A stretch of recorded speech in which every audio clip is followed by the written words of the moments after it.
Dalam video kali ini saya ingin menyampaikan mengenai mengapa Arsip Nasional Amerika Serikat tidak lagi menggunakan istilah arsip vital.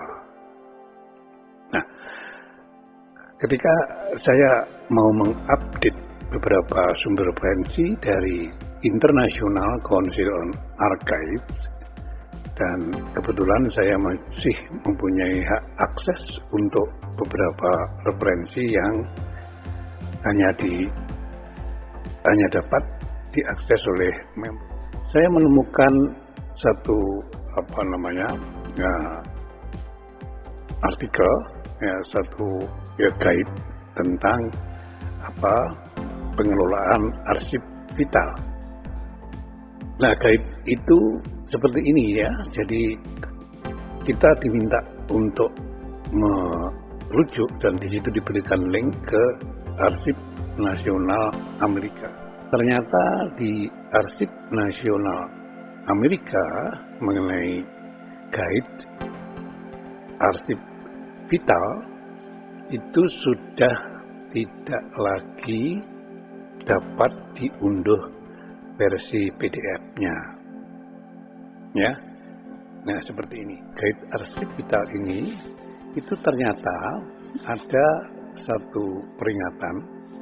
Perhatian ya, ini halaman ini telah digantikan. Informasi yang tercantum di bawah ini tidak lagi akurat. Nah, kemudian diteruskan di sini untuk panduan NARA, ya NARA itu National Archive and Record Administration, diarahkan link baru, ya seperti ini, ya. Kemudian ada tambahan lagi keterangan, ya, harap dicatat bahwa halaman ini hanya tersedia sebagai referensi teknis dan historis.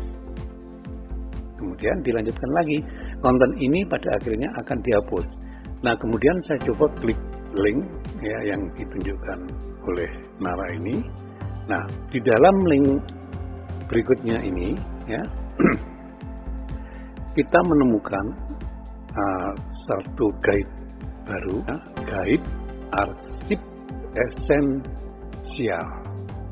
Jadi ternyata sudah tidak lagi menggunakan istilah arsip vital, tapi diganti dengan istilah arsip esensial ini. Nah, kemudian di dalam ini Essential Record Guide atau panduan arsip esensial ini ya, itu dijelaskan mengenai, nah di laman ini dijelaskan bahwa kira-kira seperti ini. Banyak orang yang terlibat dalam program arsip esensial, termasuk pejabat senior manajemen arsip, petugas arsip, manajer arsip esensial, dan manajer-manajer lainnya termasuk manajer risiko, manajer program, manajer sumber daya informasi, dan seterusnya. Nah, kemudian panduan ini dapat diakses oleh siapa saja yang bekerja menangani arsip esensial, mulai dari identifikasi, pengelolaan, perlindungan, dan seterusnya, sampai dengan pembuat kebijakan tentang arsip esensial ini.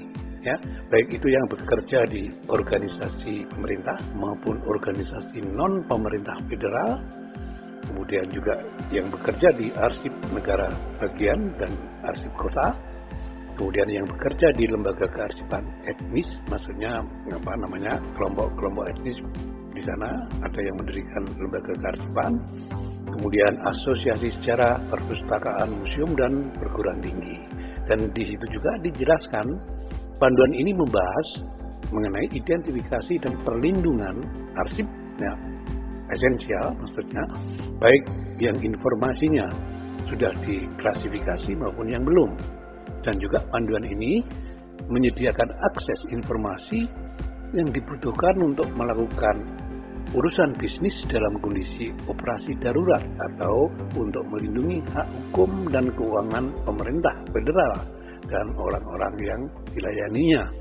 Panduan ini juga memberikan informasi untuk membantu lembaga menilai kerusakan dan menerapkan pemulihan arsip yang terkena bencana itu. Nah, ini di bagian ini dijelaskan mengenai isi dari guide panduan arsip esensial itu.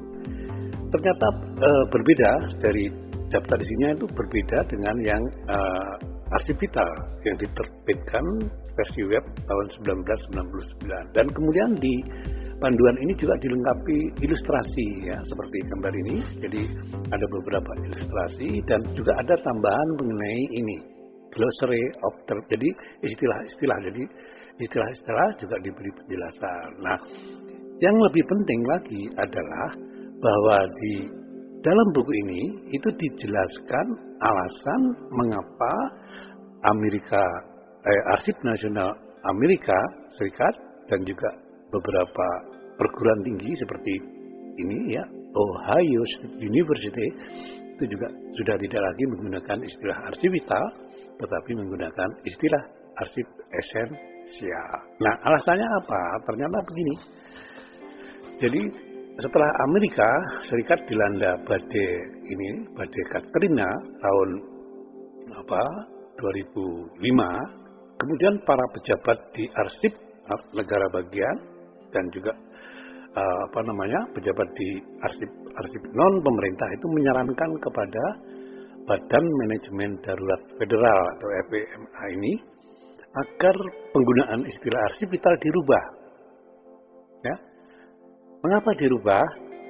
Karena banyak arsip negara yang berurusan dengan program arsip vital itu terfokus pada akta kelahiran, akta kematian, surat nikah, surat cerai maupun surat wasiat.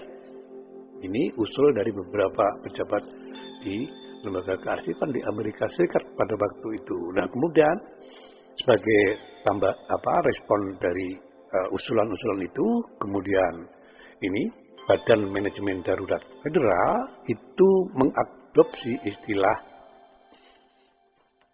arsip esensial ya, untuk menggambarkan dokumentasi yang diperlukan untuk kondisi operasi darurat dan pemulihan bencana. Jadi berbeda, arsip vital itu terkait dengan hak-hak perorangan atau hak organisasi ya, dalam konteks Amerika, yaitu akta kelahiran, kematian dan seterusnya. Tetapi kalau arsip esensial ini dalam konteks Amerika ya, itu memang arsipnya yang menggambarkan dokumen yang sangat diperlukan untuk kondisi operasi darurat dan pemulihan bencana.